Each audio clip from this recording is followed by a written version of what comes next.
Bienvenue sur Que devient l'Afrique, l'espace où l'on observe avant de juger, où chaque mot devient une boussole pour comprendre notre époque. Aujourd'hui, Hyacinthe Fouda ravive un débat majeur, celui d'un héritage colonial français qui, du franc CFA à la BEAC, semble encore guider l'économie et l'autonomie des pays francophones d'Afrique. Une souveraineté discutée, une liberté conditionnée, un avenir à réécrire. Restez avec nous, car comprendre ce passé qui persiste, c'est déjà commencer à s'en libérer avant de plonger ensemble dans l'analyse complète. Oui les amis, bonjour, j'espère que vous allez bien. Pour ma part ça va. Vraiment, je viens de faire une découverte assez alarmante quand même, c'est grave hein, pour nous les pays francophones, c'est vraiment grave. Non, la France nous a eu, hein. La France nous a eu. Et c'est quand même lamentable que beaucoup d'Africains ne soient même pas encore conscients. La France nous a eu. Le grand écrivain qu'on appelait Aimé Césaire avait dit, le malheur de l'Afrique francophone, c'est d'avoir rencontré sur son passage la France. C'est Aimé Césaire qui a écrit Cahiers d'un retour au pays natal, un ouvrage littéraire qu'on étudie très souvent à l'école. C'était un grand penseur, un grand écrivain. Mais pourquoi l'avait-il dit? Non, le mal de la colonisation est vraiment profond. Après la colonisation, on est passé au néocolonialisme. Jusqu'à présent, la France ne nous lâche pas. Il continue de vouloir choisir les chefs d'État pour nous en procédant par infiltration politique chaque fois qu'on va à une élection présidentielle. Mais il y a des Africains qui continuent de penser que non, ils sont libres, que la démocratie effective existe, alors qu'ils n'ont même pas encore de souveraineté. Peut-on parler de démocratie s'il n'y a pas de souveraineté? Ça, c'est la pure navigation à vue. C'est du rêve.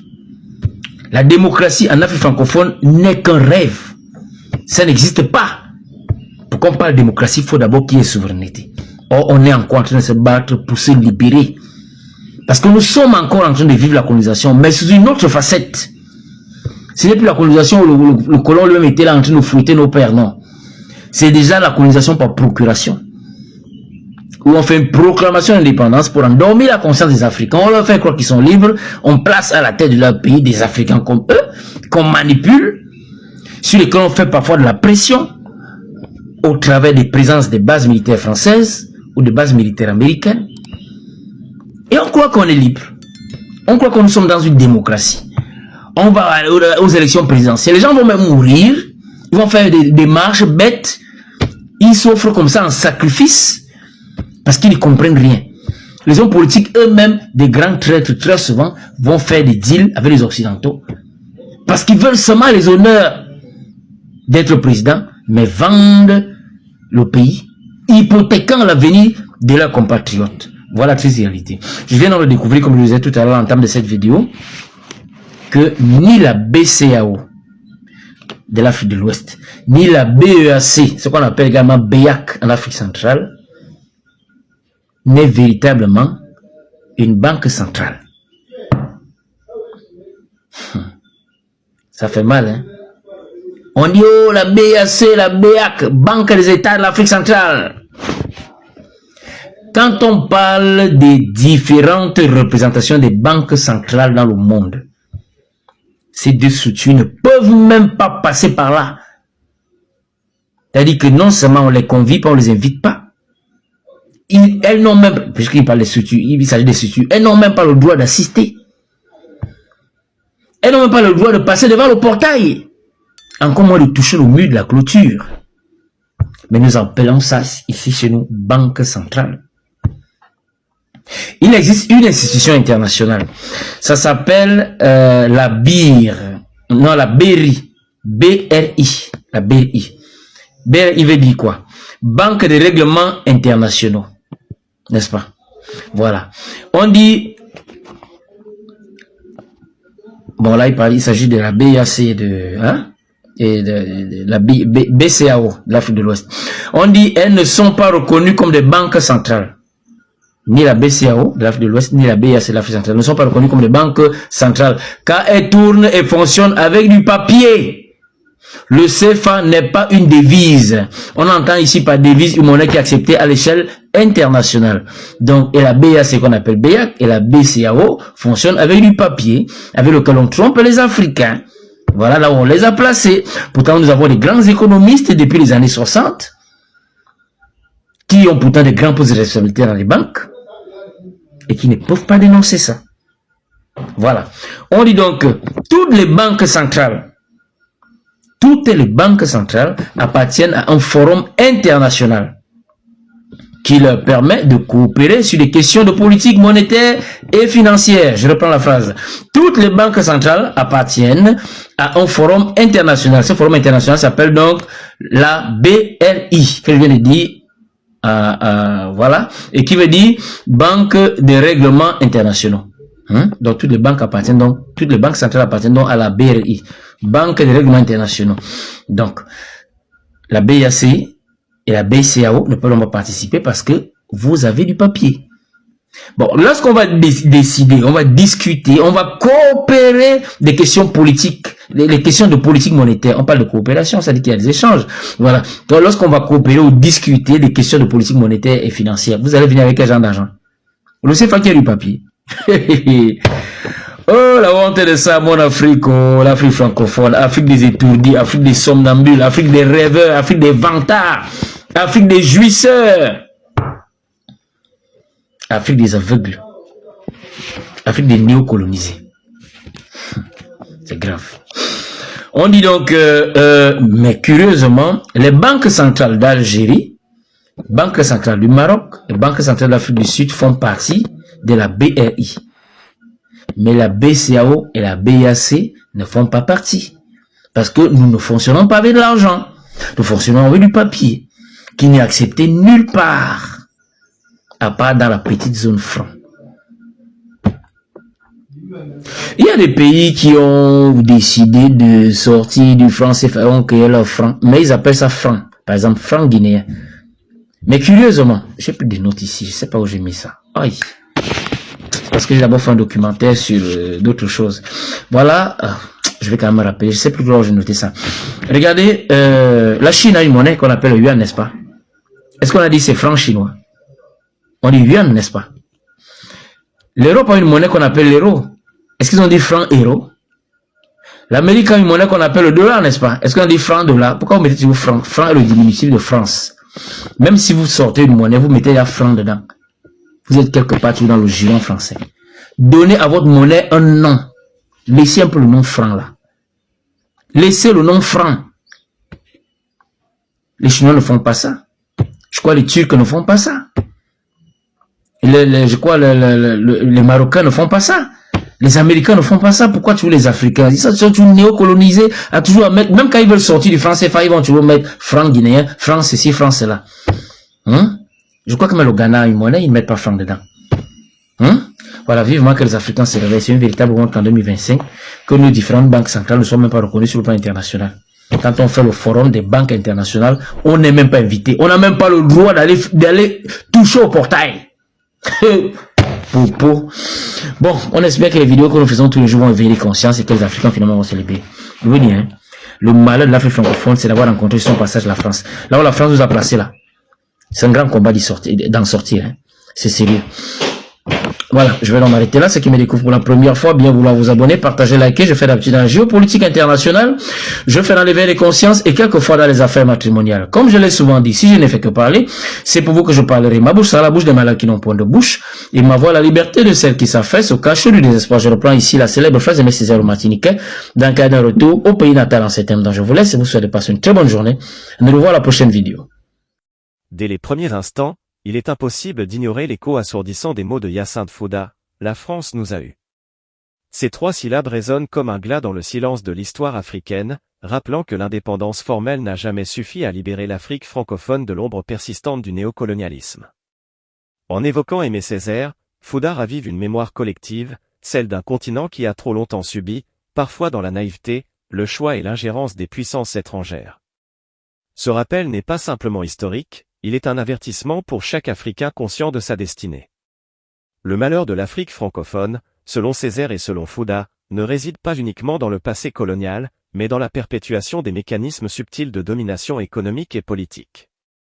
Fouda nous plonge dans l'abîme des structures financières qui gouvernent, sans que nous en soyons pleinement conscients, nos vies économiques. La critique qu'il adresse aux banques centrales francophones, la BEAC en Afrique centrale et la BCAO en Afrique de l'Ouest dépasse le simple constat, il révèle un système où l'illusion de souveraineté masque une dépendance profonde. Ces institutions, loin d'être des banques centrales reconnues internationalement, se voit exclu de forums cruciaux comme la Banque des règlements internationaux, BRI.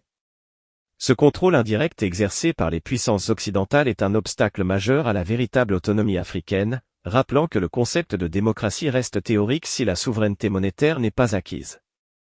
Chaque observation de Fouda nous invite à une réflexion sur la responsabilité collective.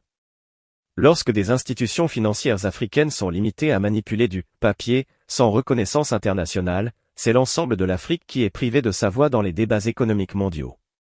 Il ne s'agit pas seulement d'une question technique, c'est une question de dignité et de droit à l'existence politique autonome. L'Afrique francophone, en étant enfermée dans un système monétaire dérivé du franc CFA, demeure prisonnière d'un symbolisme colonial qui continue à définir ses choix et sa capacité à se projeter dans le monde. Au-delà de la critique financière, Fouda aborde les conséquences politiques de ce système. La démocratie en Afrique francophone est décrite comme un rêve fragile, une illusion entretenue par des élections où les choix sont, en réalité, limités par des influences externes. Les dirigeants africains, parfois manipulés ou sous pression, deviennent des instruments de cette continuité néocoloniale. Chaque scrutin, chaque campagne électorale est ainsi teintée par la dynamique de domination héritée du passé. La leçon ici est double, elle exige la vigilance citoyenne et la compréhension que la liberté politique ne peut exister sans autonomie économique. Sans cette base, la démocratie devient un théâtre où les acteurs principaux sont contraints, et les spectateurs, souvent inconscients de leur rôle actif. Fouda met en lumière un autre aspect méconnu, l'illusion symbolique des monnaies. Lorsque les pays francophones maintiennent le terme « franc » dans leur devise, même lorsqu'ils tentent de se libérer du CFA, c'est un geste d'influence subtil mais puissant. Comparons, la Chine n'a jamais appelé son yuan « franc chinois » et les États-Unis n'ont jamais nommé leur dollar « franc-dollar ». Pourtant, en Afrique, ce geste symbolique persiste, témoignant de la continuité de la domination culturelle et économique. Cette observation appelle à une réflexion plus profonde sur la nécessité de réaffirmer l'identité africaine dans toutes ses expressions, économiques, politiques et culturelles. Le discours de Fouda se nourrit également de la puissance des images mentales et des figures de style, il parle de l'Afrique des somnambules, des rêveurs, des vantards, des jouisseurs, des aveugles, des néocolonisés. Cette énumération poétique frappe par sa force évocatrice et transforme une analyse économique en cri d'alerte morale et politique. Chaque mot est un appel à éveiller la conscience, à sortir de l'inaction et de la résignation. La réflexion qui s'ensuit n'est pas un simple exercice intellectuel, elle est un appel à l'action, à la responsabilité individuelle et collective pour transformer l'histoire en marche vers une véritable souveraineté. Enfin, la dimension internationale de ce combat est cruciale. L'exclusion des banques centrales francophones des forums internationaux souligne l'injustice systémique qui maintient certaines nations africaines à la marge. Pendant que les banques centrales du Maroc, d'Algérie ou d'Afrique du Sud accèdent aux instances mondiales, la BCAO et la BEAC restent confinées à une légitimité régionale, incapables de peser dans la décision globale. Cette asymétrie révèle une fracture dans le développement économique africain et nous interpelle sur la nécessité d'une stratégie collective, une Afrique qui refuse la soumission et qui réaffirme sa place dans le concert des nations. Ainsi, cette première partie de l'analyse nous prépare à explorer plus avant les mécanismes précis du néocolonialisme financier et politique, et à tirer des leçons pratiques pour un engagement africain renouvelé. La voix de Fouda, militante et pédagogique, devient la voix de chaque Africain aspirant à la souveraineté. Elle nous rappelle que l'Afrique doit se libérer non seulement de la tutelle visible, mais aussi de toutes les formes insidieuses de contrôle héritées de son passé colonial. Entrons plus profondément dans le labyrinthe complexe des finances africaines francophones, là où se cachent les chaînes invisibles de la souveraineté brisée. Hyacinthe Fouda, par sa lucidité aiguë, met en lumière l'illusion que représente la BEAC pour l'Afrique centrale et la BCAO pour l'Afrique de l'Ouest. À première vue, ces institutions semblent être des banques centrales, avec leurs bâtiments officiels, leurs sigles prestigieux et leurs bilans soigneusement présentés. Mais derrière ce masque se cache une vérité qui glace l'âme, ces banques, malgré leur nom et leur réputation locale, ne sont pas reconnues internationalement. Elles ne sont pas admises aux forums cruciaux de la Banque des règlements internationaux, BRI, cette instance mondiale où se discutent les grandes orientations monétaires et financières qui façonnent l'économie globale. Fouda décrit cette exclusion non pas comme un accident ou une faille administrative, mais comme un mécanisme délibéré de contrôle. L'Afrique francophone reste volontairement cantonnée à une position périphérique, incapable de peser sur les décisions mondiales qui conditionnent pourtant son destin. Le franc CFA, au centre de cette problématique, n'est pas simplement une monnaie, il est le symbole d'une continuité coloniale qui résiste à l'indépendance politique formelle. Le terme « franc » inscrit dans chaque billet et chaque pièce agit comme un rappel permanent de la tutelle française. Fouda souligne à juste titre que même lorsque certains pays tentent de s'émanciper en rebaptisant leur monnaie, ils conservent le terme « franc », franc guinéen, franc CFA, ou franc X, comme s'ils acceptaient, consciemment ou non, la persistance de l'influence étrangère. Comparons, la Chine n'a jamais appelé sa monnaie « franc chinois », l'Amérique n'a jamais nommé son dollar « franc dollar », le Japon n'a jamais dit « franc yen ». Mais pour l'Afrique, le nom même de sa monnaie demeure un lien invisible avec l'ancienne puissance coloniale, un symbole d'infériorité imposée, une cage subtile mais inéluctable. Cette symbolique, qui peut paraître anodine aux yeux des non-initiés, est en réalité un obstacle majeur à la construction d'une véritable identité économique et politique. Au-delà du symbolisme, la réalité technique de ces institutions est également alarmante. Les banques centrales francophones ne fonctionnent pas avec une monnaie reconnue internationalement mais avec ce que Fouda qualifie de « papier », une unité monétaire qui n'est valide qu'à l'intérieur d'une zone restreinte, incapable de participer à la grande conversation économique mondiale. Cette limitation technique n'est pas neutre, elle conditionne l'autonomie des États africains dans leurs décisions financières, commerciales et politiques. Chaque choix économique est indirectement filtré, chaque plan de développement est soumis à des contraintes imposées par des forces extérieures, et chaque politique monétaire devient le théâtre d'une manipulation insidieuse où la souveraineté réelle est un mirage. Fouda nous invite ainsi à réfléchir sur la nécessité d'une véritable libération. Pour qu'une démocratie existe, elle doit reposer sur une base économique solide et autonome. Sans cette souveraineté, parler de démocratie, c'est parler à travers un voile. Le discours de Fouda prend une dimension presque poétique lorsqu'il dépeint l'Afrique des somnambules, des rêveurs, des vantards, des jouisseurs, des aveugles, des néocolonisés. Cette énumération, frappante par sa force évocatrice, n'est pas une simple rhétorique, elle illustre l'état d'alerte nécessaire. Il ne s'agit pas seulement de pointer les failles des institutions, il s'agit de réveiller une conscience collective. Chaque citoyen africain est appelé à comprendre que la passivité face à ce système est complicité silencieuse. L'Afrique francophone, pour Fouda, est un continent qui marche encore en sommeil, bercé par des illusions de liberté et de souveraineté, alors que des forces externes continuent d'influencer ses choix les plus fondamentaux. Cette réflexion s'étend naturellement aux implications politiques. L'exclusion des banques centrales francophones des forums internationaux a un impact direct sur la gouvernance et la démocratie. Chaque président africain francophone, chaque décision politique, chaque orientation stratégique est, volontairement ou non, limitée par ces contraintes invisibles. L'élection présidentielle devient un spectacle où les enjeux réels, la souveraineté et l'indépendance nationale, sont souvent occultés par les luttes de pouvoir internes et les pressions externes. Fouda dénonce avec force les compromis faits par certains dirigeants africains, qui, dans la quête de prestige ou de pouvoir, hypothèquent l'avenir collectif de leur peuple. Il ne s'agit pas d'une accusation personnelle mais d'une leçon historique, la liberté politique ne peut exister sans une base économique véritablement souveraine. Le rôle des forums internationaux et de la BRI souligne également une dimension stratégique à ne pas négliger.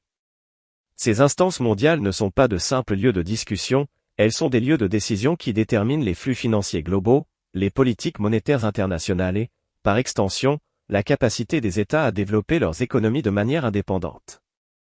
Être exclu de ces forums, comme le sont la BCAO et la BEAC, revient à être absent de la table où se décident les règles du jeu. Fouda insiste sur cette marginalisation comme un rappel brutal que la souveraineté économique africaine ne peut pas se construire uniquement à l'intérieur des frontières nationales, elle doit aussi s'affirmer sur la scène internationale, là où se trament les accords, les règles et les normes qui régissent le monde moderne. Une autre leçon que nous devons tirer est celle de l'identité symbolique et culturelle. La persistance du « franc » dans les monnaies africaines francophones n'est pas seulement une question économique, c'est un rappel de la domination culturelle, un ancrage invisible qui influence les mentalités et façonne les perceptions collectives.